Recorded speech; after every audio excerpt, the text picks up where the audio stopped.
Halleloja! Miarabanao amin'ny anaran'i Jesosy Kristy Tompo indray tafahoana amin'izao vidéo izao dia mampitombona amintsika mandrakariva ny fahasoavana, fiadanana, ny firaisana amin'ny fanahy masina avy amin'Andriamanitra iray Jesosy Kristy Tompo. Hiary hivavaka isika hametrahantsika indray ny tenin'Andriamanitra, ny tenin'ny fanahy masina tiany ho zaraina amintsika androany. Ny lohateny izay nampitondray ny fanahy masina dia hoe iza moa ilay tena zanaka adala? Iza ilay tena zanaka adala? Iza moa zany ilay tena zanaka adala? Izay hitantsika sy henontsika matetika zany ao amin'ny tenin'Andriamanitra. Hivavaka isika tompoko. Ry Andriamanitra iray, ry Jesosy Kristy Tompo fanahy masina, manantona anao izay, manantona anao ty mpanomponao indray mpanendretena, mibebaka sy mifony ao anatrehanao Tompo. Maro ny tsy fantanterahana, vao miratra tokoa ny masoandro dia vao miposaka iny dia ratsy ny fisainanay, tsisy miendrika Tompo, maloto ny fisainana, natao ny tanana, nandehanan'ny tongotra, ny eritreretina rehetra dia tsy araka ny sitraponao.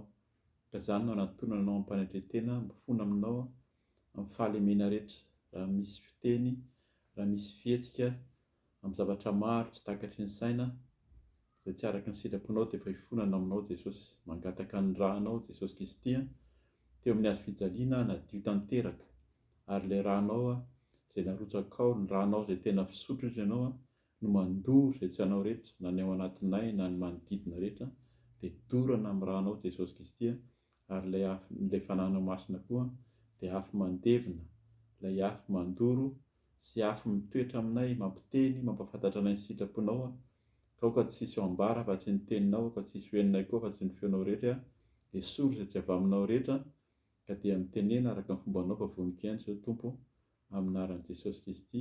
Alleluia, amen. Amen.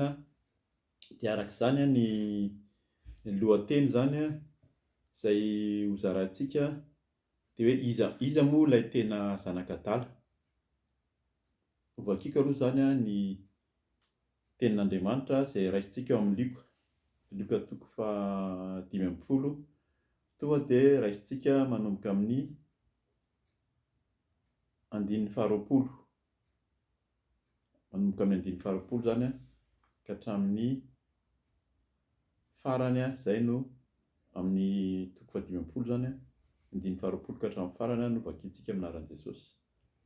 Dia niainga izy ka nakany amin'ny rainy, fa raha mbola lavitra izy dia tazan'ny rainy ary onena azy izy ka niazakazaka. Dia namihena ny vozony sady nanovoka azy, ary hoy ilay zanany taminy: raiko efa nanota tamin'ny lanitra sy teo anatrehanao aho, ka tsy mendrika atao ho zanakao intsony. Fa rainy kosa dia nilaza tamin'ny mpanompony hoe alao aingana ny akanjo tsara indrindra, ka ampiakanjoy azy, asio peratra ny tanany ary kapa ny tongony. Eto aty ny zanak'omby nafahy ka vonohy, ary aoka isika hisakafo sy hifaly. Fa ity zanako ity efa maty fa velona indray, ary efa very fa hita indray. Dia nanomboka niara-nifaly izy ireo. Fa tany an-tsaha ny zanany lamatoa, ary nononody izy dia nanakaiky ny trano, dia nandre ny zava-maneno sy dia. Dia niantso mpanompo iray izy ary nanontany azy izay anton'izany zavatra izany. Hoy ilay mpanompo taminy: tonga ny rahalahinao ka namono ny zanak'omby nafahy ny rahinao, satria efa tafavenona soamantsara atao amin'izy. Dia tezitra izy ka tsy nety niditra, ary nivoaka rainy ka nampandroso azy. Fa namaly ny rainy izy hoe: indro izay izay aho no efa nanompo anao, ka tsy mbola nandika ny didinao na dia indray mandeha akory aza, nefa izao dia tsy mbola nomenao na dia zanak'osy aza mba hifaliako amin'ny sakaizako. Fa raha vao tonga kosa io zanakao io, izay efa nandany ny fanananao tamin'ny vehivavy janga dia novonoinao ho azy ny zanak'omby nafahy. Fa hoy rainy taminy: anaka, ianao dia eto amiko mandrakariva, ary ianao avokoa izay rehetra ananako. fa mety ny mifaly sy miravoravo satria ity rahalahinao ity efa maty fa velona indray ary efa very fa hita indray. Amen. Zay ny tenin'ny Tompo hitondrantsika ny anazavantsika ny hoe lohateny. Iza moa ilay tena zanaka adala? Raha namaky zany tsika dia mety efa mazava amintsika sady hoe efa manome valiny tsika, ary zay zay valiny mety efa eritreretinao zay zany hoe iza marina ny tena zanaka adala no ho resahantsika eto. Tsy namaky ny tapany voalohany tsika ny amin'ny fanoharana amin'ny baiboly koa izy zany no miteny hoe fanoharana amin'ilay zanaka very fa hita indray, fa amin'ny baiboly hafa izy dia teniteny hoe ilay zanaka adala. Ny zanaka adala amin'ny baiboly izay voasoratra sy fantatra hatramin'izay dia ilay zanaka zay nandray ny fananany. Ilay rainy moa zany fehezokely ilay teo aloha na nizarainy mbola velona izy fa nizarainy sady ny fananany tamin'ny zanany roalahy, ilay zokiny sy ny zandriny, ary ilay zandriny rehefa nahazo ny fananany, rehefa voazara ny fananany dia nalainy daholo ny fananany izay anjarany dia lasa izy dia nilanihiny tamin'ny fitondran-tena maloto zany fijangajangana tamin'ny zavatra maro tsy araka sy ny tokony ho izy zany, dia no nilany ilay fananany dia lasa nahantry izy ary tamin'izany fotoana izany izy dia nisy mosary misy teo amin'ilay tanàna nisy azy dia lasa ampiasan'olona izy, lasa niarany sakafo tamin'ny kisoa ary ka tonga saina izy avy eo natsapa-tena zany eto zany azo verenana kely, famehezana kely hoe inona natao hoe fibebahana. Ny fibebahana dia ny olona mijanona tonga saina tapa-kevitra dia manao todi-kivoa amin'ny lalana izay ratsy hita fa tsy mety dia miverina mandeha amin'ny lalam-baovao. Zay zany natao hoe mibebaka, tena mandao ilay zavatra tao aloha. Raha hitanao fa nisy loza, nisy antsana, nisy fahoriana tao amin'ny teo aloha tao, nisy faharatsiana, dia mba hanapa-kevitra ianao zany amin'ny fotoana hanapahanao hevitra, mijanona ianao dia tonga saina ianao dia miverina amin'ny lalana hafa mihitsy, manao todi-kivoa zany hoe manao demi-tour izy ny teny frantsay. Ka zay natao hoe mibebaka, tsy miverina any amin'ilay zavatra efa any aoriana intsony ary tsy todihana intsony izy zany. Marina hoe nakana lesona iny fa tsy mitodika any intsony ianao. Zay natao ny fibebahana zany ary ity zandry ity zany dia nanao an'izay. Nanapa-kevitra izy dia miverina tamin'ny rainy, bebaka tamin'ny rainy ary niteny mihitsy izy tsy mendrika akory ary nefa ny rainy dia efa niandry azy. Takizay koa zany tsika eo anatrehan'Andriamanitra, rehefa vonona ianao hiala amin'ny fahotana dia miandry anao foana ny ray, Andriamanitra miandry anao foana ary miandry izy amin'ny paharetana. Anjarantsika zany no manapa-kevitra hoe hiverina sa tsy hiverina, fa ny Tompo dia eo foana miandry anao izy ary vonona handray anao. Tsy manery koa nefa izy, eto izy tsy manery mihitsy niraisiny mihitsy le zanakalahy teo zany nandray ny fananany rehetra dia nanao izay tiany, fa ny tsirairay avy ny olona no tsy maintsy manapa-kevitra hoe hiverina amin'ny rainy zany amin'Andriamanitra koa. Ka zay natao fibebahana, ny fiverenana tanteraka amin'ny ray dia mandao izay tsy mety teo aloha. Ary Andriamanitra dia zay ny fomban'Andriamanitra, amin'izy Andriamanitra fantatsika Andriamanitra dia fitiavana, tsy hoe fitiavana manao izay tianao atao ianao dia rehefa vita izay tianao atao dia lasa ianao zany hoe Andriamanitra fitiavana dia mandray anao amin'ny fitiavana izy. Tsy izay ilay Andriamanitra io. Andriamanitra masiaka koa io, Andriamanitra mitsara io. Tsy Andriamanitra ohatry izy aza vazivaziana. Raha mahazivazy an'Andriamanitra ianao dia tsarainy araky ny asanao ihany zany. Samy tsaraina araky ny asany daholo ny olona tsirairay avy fa tsy mahazivazy an'Andriamanitra. Ary izy ozy izy tsy olombelona ka tokony hoe vazivaziana. Fa izy tsy mijery ny antony na very. Izy zany tsy mijery hoe inona nataon'ilay olona teo aloha, inona daholo ny endriny natao teo, tsara sa ratsy, mafy be sa tena amin'ny olombelona zany mety hoe tena tsy azo vonjena intsony, tsy tanteraka, tsy mendrika intsony fa eo amin'ny tompo dia nizaniza ozy izy manantona azy dia tsy ho laviko mihitsy. Jesosy no teny an'izany ka dia raha amin'izao fotoana izao isika, amin'izao fotoana izao ianao maheno ao anatin'ny fahotana, ao anatin'ny famendrena ka tapa-kevitra hiverina amin'Andriamanitra dia handray anao izy ary hanafaka anao tokoa amin'ny fahotanao rehetra. Fa izay zany ilay hoe mibebaka. Dia nivakiantsika amin'izay ny nanomboka tamin'ny andinin'ny faharoapolo moa zany no niraisintsika ny nivaky teo hoe dia niainga izy ka nakany amin'ny rainy. Zany hoe mila miainga, mila vonona. Zany hoe arak'ilay teny teo zany tsy hoe tapa-kevitra fotsiny dia nijanona, dia nitodika fa tena miainga, mandeha ianao zany dia mandeha amin'ny lalam-baovao dia izay ary mandeha makany amin'ny ray, mandeha makany amin'Andriamanitra, mamonjy an'Andriamanitra, mamonjy an'ny Tompo Jesosy Kristy. Dia araka ny teniny eto hoe fa raha mbola lavitra izy dia tazany rainy ary onena azy izy ka niazakazaka dia namihena ny vozony sady nanoroka azy. Ataoko ngambany fa mazava amintsika zany fa Andriamanitra tsy andahanao fa izy dia tena tian'ny olona rehetra ka dia aza misalasala fa hiazakazaka sy honenanao ny Tompo ary handray anao amin'ny fitiavany sy hanoroka anao araka ny fitiavany sy ny famindrampony zany. 120 ary hoy ilay zanany taminy, raiko efa nanota tamin'ny lanitra sy teo anatrehanao aho ka tsy mendrika atao zanakao intsony.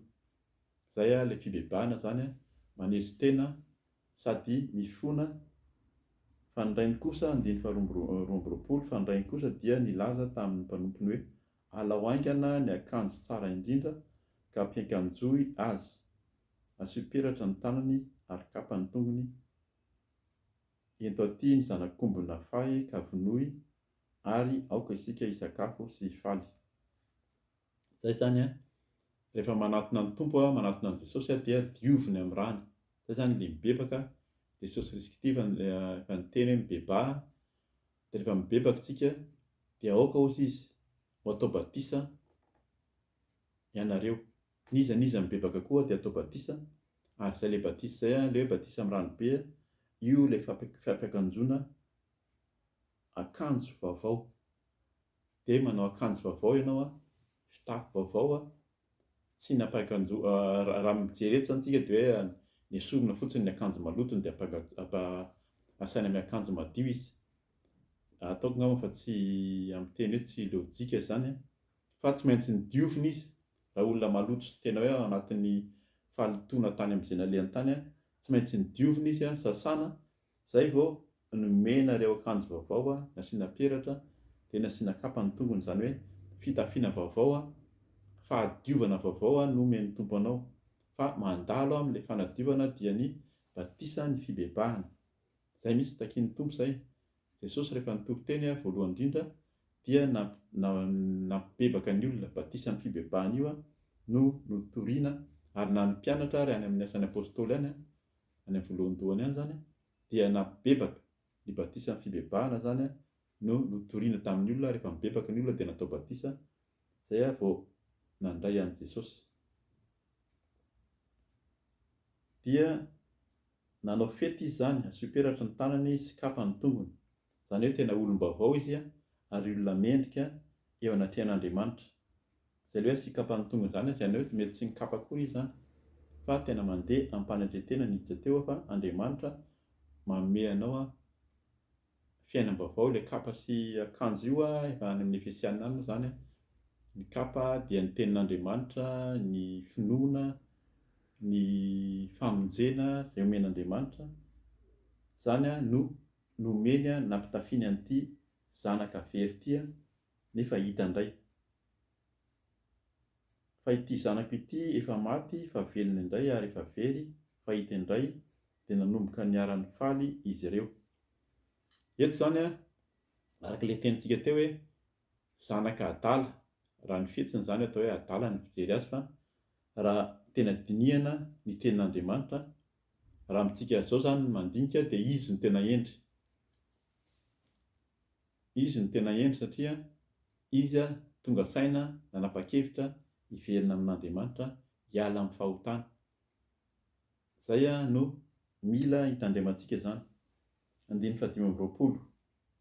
Fa tany an-tsano zanany lamatoa ary nody izy dia nanakaiky ny trano dia nandre zava-maneno sy dia niantso ny mpanompo iray izy ary nanontany azy izay anton'izany zavatra izany. Hoy ilay mpanompo taminy, tonga andralanao ka namono ny zanak'omby nafany rainao satria efa tavavelona soamantsara atao aminy izy. Dia tezitra izy ka tsy nety niditra ary nivoaka ny rainy ka nampandroso azy. Zay ilay toetra mila tandremana zany. Izy ary zany le tena adala, zay le fanontaniana zany lefa araka ny teny teo hoe efa mety efa azonao an-tsaina ihany hoe valy tena izy ny tena adala. Raha dinihana eto dia le zanaka adala eto dia le lamatoa. Izay lamatoa izay tsy mifaly ny amin'ny famonjena ny fiovan'ny zandriny fa tezitra ary eo no zavatra miseho ankehitriny. Sarotra amin'ny olona ankehitriny ny mandray ny olona atao hoe tanora ara-panahy. Raha olona mbola tanora ara-panahy le olona zany, le namana na ilay fiaraha-mivavaka dia matetika matahotra ny olona misalasala ary mandahy mihitsy ny tanora ara-panahy. Ary hita zany amin'ny firenena maro, indrindra moa zany any Madagasikara. Amin'ny firenena malagasy, ny malagasy dia manao an'izay mihitsy. Misy fiaraha-mivavaka izay atao hoe fiangonana, izay efa ela teo atao hoe tranainy ary antsoina mihitsy ary hoe misy miantso hoe izy no atao hoe zokiny. Dia ireo zokiny ireo rehefa tonga ny fiangonana na fiaraha-mivavaka hafa, izay no foazon'ny tompo, anehoan'ny tompo ny voninahiny nandray an'i Jesosy koa amin'ny fahamarinana sy fahamasinana, dia tezitra ireo ary mandahy satria tsy mitovy amin'ilay fanaony, tsy mitovy amin'ilay fomba izay efa natao hatramin'izay ary zareo mieritreritra efa teo foana fa izao ny fanao. Fa reto toa hafa indray ny fihetsiny, toa hafa indray ny nataony satria olona niova fo, olona tsy mitovy hatramin'izay hoe nisehoan'ny fiarahamonina ohatra na fiaraha-mivavaka. Ka izay mila mampitandrina antsika zany eto hoe iza ilay tena adala, tandremo ny fahatezerana. Vakintsika kely ny ao amin'ny ohabolana toko faha-efatra, ny ohabolana toko faha-efatra andimy faha-efatra amby roapolo aminaran'i Jesosy, andiny fahatelo amby roapolo aminaran'i Jesosy hoe tandremo ny fonao mihoatra noho izay rehetra tokony ho tandremana. Ary io ny devoly izy dia tsy kely lalina, mierina tahaka ny liona, miandry eo am-baravaran'ny fonao eo izy. Ary io fahatezerana io dia tena tian'ny devoly mihitsy amin'ny olona izay manaradia azy. Na dia efa ao foana ary tsika, efa teo foana hatramin'izay dia mila mitandrina. Ary any Mateo toko faha-20 any dia nisoratany mihitsy hoe tandremo izy fa izay voalohany no farany ary izay farany no voalohany. Mila mitandrina zany tsika. Vakiko averiko izy teo toizako kely fotsiny eo ambanimbany hoe tandremo ny fonao mihoatra noho izay rehetra tokony ho tandremana, fa avy ao aminy ny loharanon-aina. Esory aminao ny fiteny mandainga ary ampalaviro anao ny molotra mamitaka. Aoka ny masonao hijery mahitsy ary ny odi-masonao hibanjina eo alohanao. Ataovy marina ny lalana alehan'ny tombotrao ary aoka voalamina ny alehanao rehetra. Aza mivily na amin'ny ankavanana na amin'ny ankavia, aoka hiataka amin'ny ratsy ny tombotrao. Izay zany ny toizako izy fa eo zany ilay fo feno fahatezerana. Mila mitandrina tsika fa indraindray tsika izay efa eo mahafantatra ny tenin'Andriamanitra, efa mahalala, efa ny fo, efa ny mandray an'ny tompo, nandray ny bebaka vita batisa, nandray ny tompo. Fa rehefa misy ny olona izay antsoin'ny tompo amin'ny fomba amin'ny endrika hafa, ny foazon'Andriamanitra, dia matetika mety hoe tsy zakantsika, tsy mitovy amin'ilay fanaontsika dia tezitra isika. Mila mitandrina zany tsika fa eto amin'le lohateny eto hoe tsika no adala mihoatra noho izay veantsika ho zandriny na tanora ara-panahy. Ka zay zany a no hitandremantsika. Aoka tsika tahaka ny ray, tahaka le ray eto hoe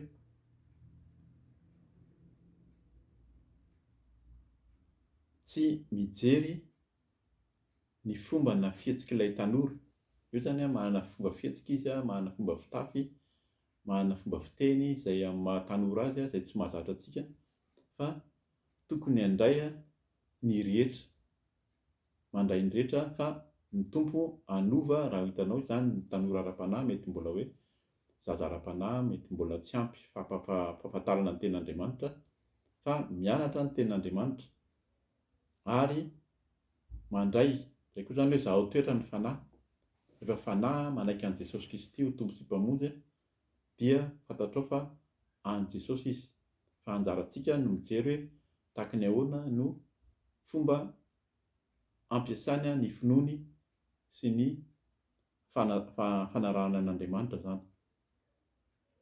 Dia le ray a tohizantsika zany le ten'Andriamanitra teo moa zany a, anaran'i Jesosy hoe dia niantso mpanompo iray izy a hozy,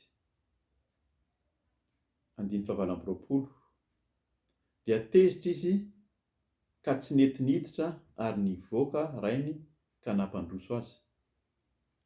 Zay zany a le fahatezerana, le fahadalana, tonga tao an-tsorina moa zany hoe fahadalana zay a nananan'le zokiny, ny fahatezerana, ny fahatezerana miala ao am-po, ny olo-po, ny tsy fankasitrahana, fa ilay Andriamanitra le ray zany a dia mbola nivoaka. Eto Andriamanitra dia maharitra foana, na dia tezitra ary ianao a, na tsy tanteraka ary dia mbola mindra fo aminao izy.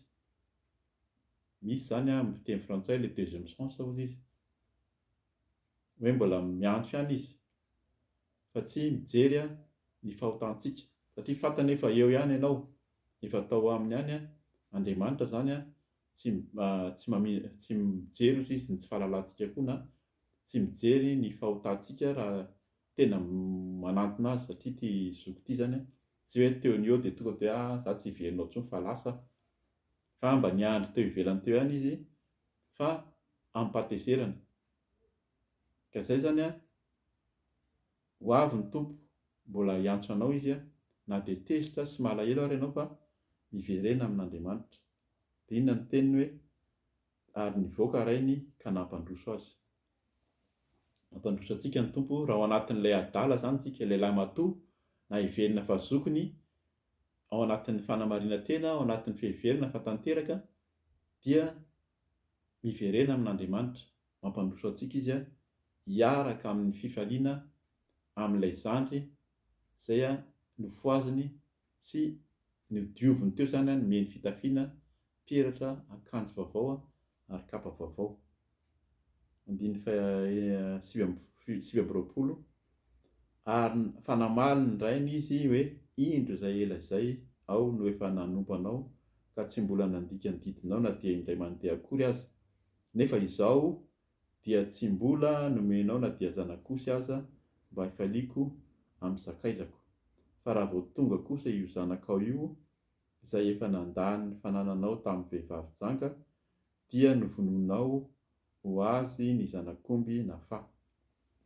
Eto zany raha henontsika amin'le fitenin'le razoko moa zany a, ilazantsika azy a, dia miampanga izy a ary koa manamari-tena ihany koa, sady niampanga an'le zandriny izy no nanamari-tena. Zay a mila hitandremantsika ny fanamarina tena, ny tsisy fanetretena, izay manetry tena no asandratra hozy ny tompo a, ary izay manandra tena izay no ahetry, ary tandremo ny mitsara ny hafa.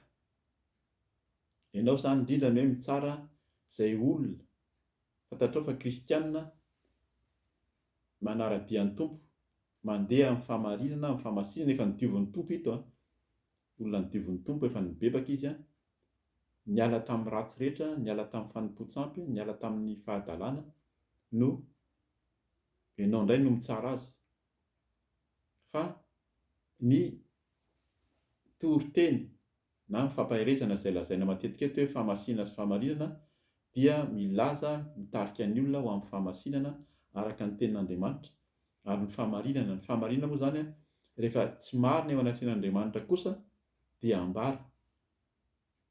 Eto zany mieritreritra ilay razoko hoe mety marina ny teniny, hoe io tsy tokony ho raisina satria olona nanao izay dany kibony tsy tanteraka tsy mendrika eo ka ahoana indray no hifaly araka aminy. Fa inona navalin'ny rainy taminy amin'ny 1:30 aminaran'i Jesosy hoe fa hoy ny rainy taminy, anaka, ianao dia eto amiko mandrakariva ary ianao avokoa izay rehetra ananako, fa mety ny mifaly sy miravoravo satria ity rahalahinao ity efa maty fa velona indray ary efa very fa hita indray. Zay zany mila mahay mifaly isika mandray ny olona rehetra, indrindra ny tanora ara-panahy, ny olona izay mifoha ary raha hitanao izy. Zay zany mila fantarinao aloha nandray an'i Jesosy tokoa ve ilay namana, tena nifoha na tena mibebaka tokoa hoe miverina tokoa, dia eo ianao zany no tokony hijery fa tsy mitsara erỳ lavitra erỳ. Miantso ny olona ianao, tsy fantatrao zany ny tena zavatra miseho amin'ilay fifaliana amin'ny any an-danitra any na eo amin'ilay fiaraha-mivavaka, dia ianao mitazana erỳ lavitra erỳ fotsiny dia miantso ny olona dia manontany, dia ny olona no mitatitra izay tiany lazaina aminao eo dia io ianao fa manomboka mitsara. Tandremo fa ny tompo no hitsara antsika zany no hitsaranao amin'izay fomba fiasanao izay. Vakintsika ny Korintiana Jaona voalohany toko 7, Jaona voalohany toko 7 andiny 4:10 ka hatramin'ny 5:10 ihany. Jaona voalohany toko 7 andiny 4:10 ka hatramin'ny 5:10 ihany aminaran'i Jesosy. Fantatsika fa efa tafiditra niala tamin'ny fahafatesana mba amin'ny fiainana isika, satria tia ny rahalahy. Izay tsy tia dia mitoetra amin'ny fahafatesana ihany. Izay rehetra mankala ny rahalahiny dia mpamono olona, ary fantatrareo fa tsy mba misy mpamono olona manana fiainana mandrakizay mitoetra ao anatiny. Zay zany raha mankahaly tsika, mankala an'ilay rahalahy eto zany dia mbola nankala an'ilay rahalahiny eto indray zany ilay zokony. Inona no lazainy eto hoe mpamono olona, ary ny olona mpamono olona ozy izy dia tsy manana ny fiainana mandrakizay, ary ozy izy hoe mbola ao anatin'ny fahafatesana izy.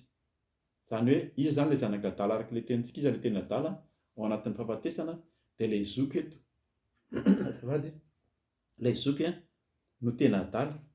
Fa inona ny tenenin'ilay rainy tamin'ny teny tamin'ilay zokiny izy? Fa mety ozy izy ny mifaly sy miravoravo satria ity rahalahinao ity dia efa maty fa velona indray. Tsy ao anatin'ny fahafatesana intsony ilay zandry, fa efa velona ary efa very ozy izy fa hita indray. Zay zany mila tandremantsika. Fantatsika fa efa tafiditra niala tamin'ny fahafatesana ho amin'ny fiainana isika satria tia ny rahalahy. Raha tia ny rahalahy tsika dia niala tamin'ny fahafatesana fa miditra amin'ny fiainana. Izay rehetra mankala ny rahalahiny dia mpamono olona, ary fantatrareo fa tsy mba misy mpamono olona manana fiainana mandrakizay mitoetra ao anatiny. Raha mitoetra ao anatintsika ny famonoana olona, fankalana, tsy fitiavana, fitsaratsarana tsy amin'ny antony zany, dia itsika no mitoetra ao anatin'ny fahafatesana ary tsy manana ilay fiainana mandrakizay. Zay hitakiana antsika amin'izao fampianarana izao mba handeha ho amin'ny fahamasinana, ho amin'ny fahamarinana, mba ho tafiditra ho amin'ny fiainana mandrakizay. Zany no tena anton'izao zany hoe tafiditra ao amin'ny ray zany hifaly any ao amin'Andriamanitra zany, dia ilay fiainana mandrakizay feno fifaliana, feno fitiavana, famindram-po. Amarana antsika ny fotoana dia ho vakintsika ny amin'ny Korintiana voalohany, hanamafisantsika mba tsy isika izay efa mahafantatra, efa manara-dia ny tompo indray no ho lavina, ary indrindra Raha mbola tsy nandray an'ny tompo ianao zany a, dia tandremo fa mila manapa-kevitra, miala amin'ny fahotana tahaka an'ilay zandry, dia miverina amin'Andriamanitra fa izy handray anao. Fa aoka tsy ho tahaka an'ilay lamatoa ilay zokiny, izay a niverina fa ho endry, niaina tamin'ny fahafenoana tao amin'ny rainy a, kanefa izy no tena adala satria ny fony a dia tsy araka ny sitrapon'Andriamanitra. Mbola mampandroso anao koa ny tompo androany a, raha ao anatin'izay toeran'izay ianao a, ka dia raisy ny tompo a fa tia anao mandrakariva. Vakiantsika amarantsika ny fotoana ny Korintianina voalohany 3:17-4 ka hatramin'ny 7 any amin'ny anaran'i Jesosy. Ny fitiavana dia mahari-po sady mora fanahy. Ny fitiavana dia tsy mialina, tsy mirehareha, tsy mihebohebo, tsy manao izay tsy mahamendrika, tsy mitady ho an'ny tenany, tsy mora sosotra, tsy manao otro-po, tsy mifaly amin'ny tsy fahamarinana, fa miara-mifaly amin'ny fahamarinana kosa. Mandefitra ny zavatra rehetra, mino ny zavatra rehetra, manantena ny zavatra rehetra, maharitra ny zavatra rehetra. Alleluia, amen. Manao velomanao amin'ny anaran'i Jesosy a, dia raha sitrapon'ny tompo zany a, dia mbola ho avy indray tsika hifampahery. Voninahitra ho an'Andriamanitra irery ihany. Alleluia, amen.